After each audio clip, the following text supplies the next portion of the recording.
Тича малкото дете, но бърза. Ходи, ала всички бави. На своите най-скъпи хора то не може да се нрави. Корен насъден в душата, с тежест пълнеше стомаха. Всеки път, щом сочха, крещяха на перцето, с кухота в сърцето.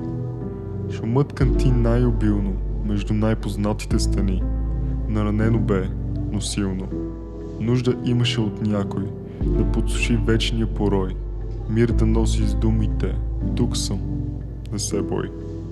Мога да съм аз, може да е той.